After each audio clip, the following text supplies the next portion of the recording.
All right, we are joined now by the driver of the number 17 Ford for RFK Racing, Chris Buescher. Chris, congratulations on the big win. Talk about your victory here at the high banks of Daytona, please. Yeah, appreciate it.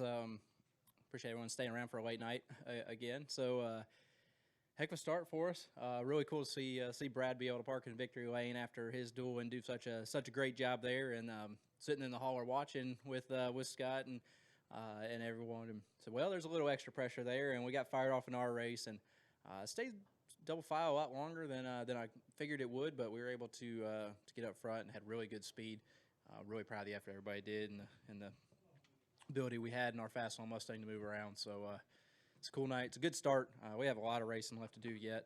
I was trying to time it out there at the end and had those single stragglers running around and was trying to get clear of all them and have some open racetrack to be able to make a move, and ended up coming down to the white flag lap. Was trying to do it a couple of laps earlier and didn't quite have the opportunity, but really cool night. Really proud of everybody. Back to shop and all the effort after a rough trip out to LA. So really cool start for our 500 weekend. Okay, we'll open up a question. If you have one, raise your hand. We'll start with Davey, Daniel, and then go to Mark. Hey, Chris, Davey Siegel with Front Stretch. This is your first win since 2016. How good did it feel to just pull into victory lane and celebrate knowing that you won again in the Cup Series? Yeah, it's awesome. It's a heck of a start. I know it's not the big one, and sitting here thinking about numbers and statistics kind of makes you think that it makes it hard to back it up in the big race, and so that's, I guess, on my mind. But what a heck of a start to our season to be able to get fast on the victory lane in the Cup Series. It's still a points paying event, right? It's not quite the same, but it's still a really big moment for us. It's cool to see Jack smiling real big. I'm sure he was in there with the sixth group as well. But just a really neat feel, a really cool start. Wish it was a couple days later, and we're still going to work really hard to make that happen. And we have a good opportunity. We have two very fast race cars, and I'm pretty confident that we're going to have the ability and the opportunity to get there. Is just about being clean and trying to minimize risks up until those closing laps. Did Brad come see you in victory lane, and if so, what did he say? Yeah, he did. He came in. Said thank you, and I don't know why he said thank you to me, but felt like I had returned that one and just said good job, and how cool it is for everybody. I know, it was so cool to see him park it in there after the first duel, right? And know that we had to go out there and try and follow that, and I was like, man, we need to have a good clean run, and really it opened up the opportunity for us to race hard, just with knowing that if we had a car tore up in the first duel, we would have to backtrack just a little bit and play it a little safe, and didn't have to do that. So it gave us the opportunity to go out there and race hard, lead a bunch of laps. Had a really nice run down pit road, good stop. Everybody's worked really hard on this single lug program, and I know it's just a massive departure from where we've been.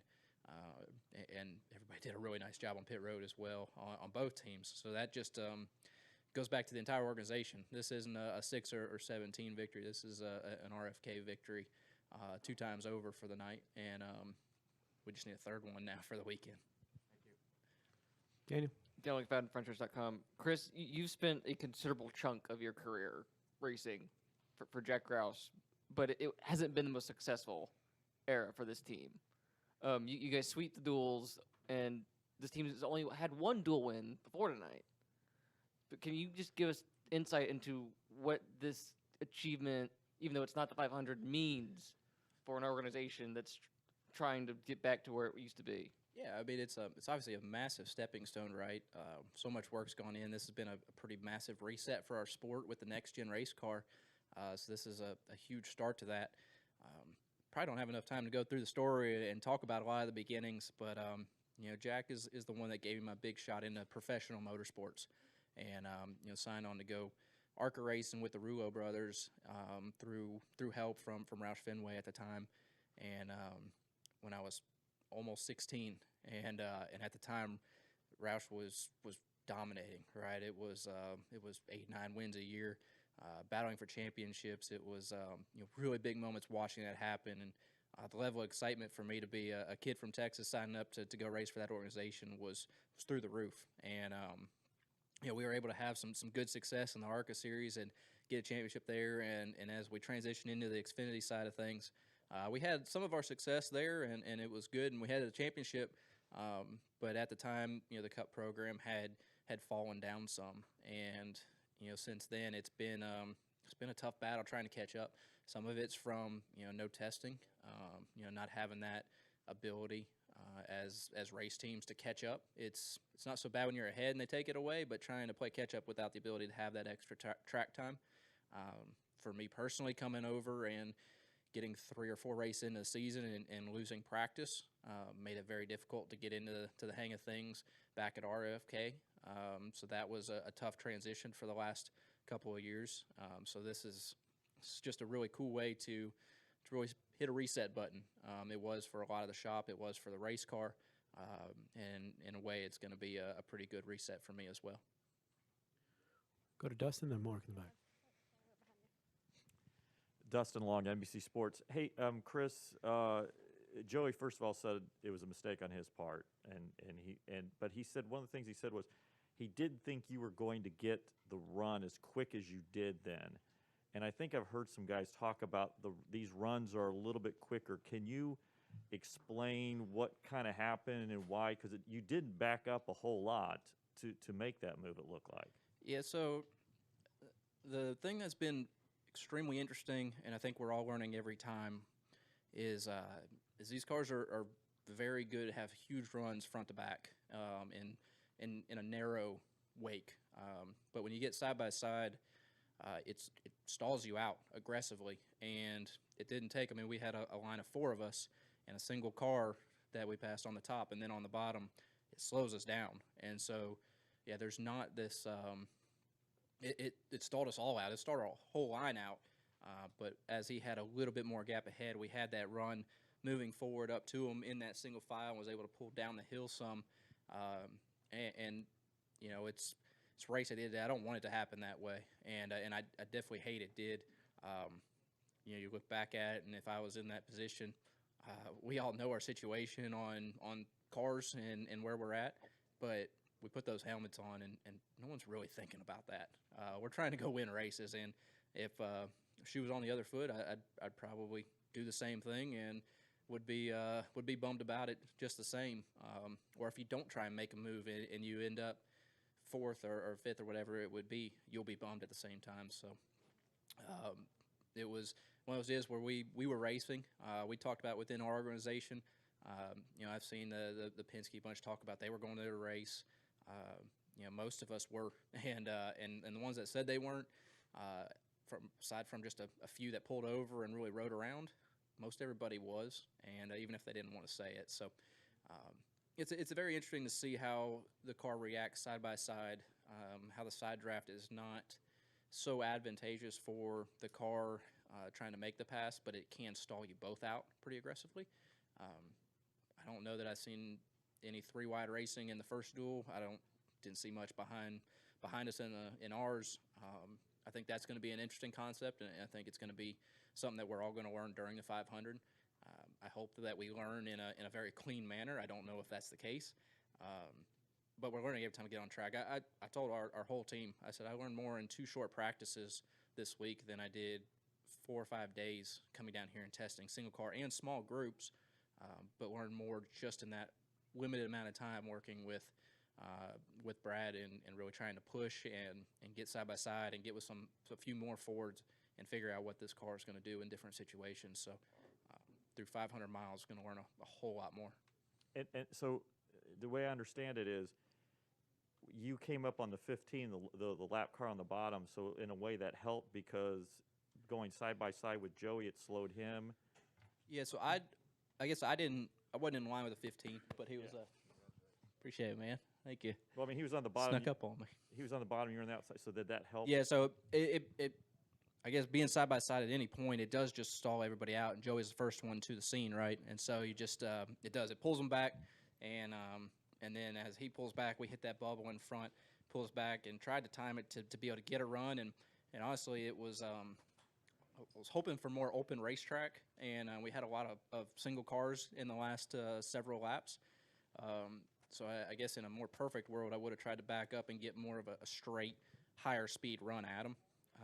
But with us getting side by side, it really stalled our whole lane out to where he was running slower than I anticipated, and it actually slowed us down too. So trying to back up to get a run was harder because you almost had to feel like you were going in reverse to try and get any separation. So yeah, it was difficult. I think just learning about the situation, I think we'll learn a lot more as we get more cars and more lines and try and start moving around. Thank you. Well, Mark? Mark Arrow, PRN. Chris, were these statement wins to the garage tonight by you and Brad? And if so, what kind of statement do you think it made to the garage? Yeah, in a way it is, and I think it's more of a statement to everybody, and really from our organization and everybody back at the shop, that we're going to work really hard to put really fast Mustangs on the track each and every week. I guess that in some ways it was a statement that the Clash is not what we expect, and is not something that we're okay with, and what happened to us out there. This is a good way to really reverse that storyline and get us heading in the right track. At the end of the day, that was half the cars on track. Yes, it was big. We had speed in practice. We had speed in both duels. The Fords in general had a lot of speed. I think there's a lot to show for that, and I think that's a really good statement for all of us. I'm excited about our opportunity, and I don't know that really worry too much about what the garage thinks. I'm excited internally for us, what we believe we have, the capability we have, and the opportunity ahead of us for the rest of the weekend and the rest of the year. Thank you. Any final questions for Chris? We'll wrap it up with Daniel. Everybody's quiet. It's late. Trying to go home, aren't they? Chris, we know that recently the team hired David Smith, the analytics guy. That's just one example of something that Brad's doing to get this team back on track. What are other things that you've seen out of Brad's leadership so far that are new and invigorating that you haven't experienced maybe with this team before? It's all proprietary, right? Can't tell everybody. No, but it is. That's one example, right? That's something that wasn't thought of. That was open information to anybody in the garage that was willing to go after it. It's a big step for us to not only have that info and have that amount of knowledge, but it also takes it away from others. I think when you look back at our organization and our shop and how everything is getting cleaned up, not necessarily restructured, but reorganizing, and a lot of that comes from the next gen, but a lot of it also comes from some of Brad's previous experience, having a truck team, having his manufacturing company. I got to take a tour of that facility several months ago, and it absolutely blew my mind how spotless it was, how high the standards are working in something that is growing metal, is grinding and cutting and growing materials. It's amazing how clean and organized everything was, and I think that's something that he really focuses on, is detail work, and expects a higher quality of work out of everybody, and a strong work ethic. And I think that's always been the case, and we have extremely talented and knowledgeable people back at the shop. This car is just requiring some change from everybody, and kind of a different mindset on how we're going to approach it, and how we're going to build repeatably fast race cars, and how we're going to go about making sure that we're focusing on all the little parts that are going to add up to make big speed at the end of the day. Wait, with this being your first win of any sort since 2016, how much does this car give you confidence again in what you can do? It's the car is going to be an equalizer of sorts, right? That we've seen the field's gotten tighter. The qualifying field's tight. When we've gone testing, it's been tight. You still have a lot of the cream rising to the top, right?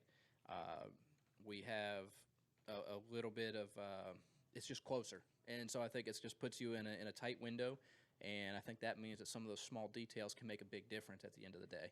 So it's something been looking forward to.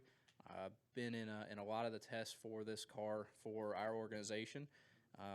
It's amazing to see it keep growing and overcoming some of the issues early on, and to see those just disappear and become better and become really turn it into a race car that's going to be fun to drive. I know we'll have little tweaks along the way as we keep going as an industry, but it's going to be something that's going to put us right in the ballpark. And I think that if you ask Brad and you ask everybody back at RFK, it's something that with a little bit of refining, we can put ourselves in position to be that top tier team and be contending for wins every week. Thank you.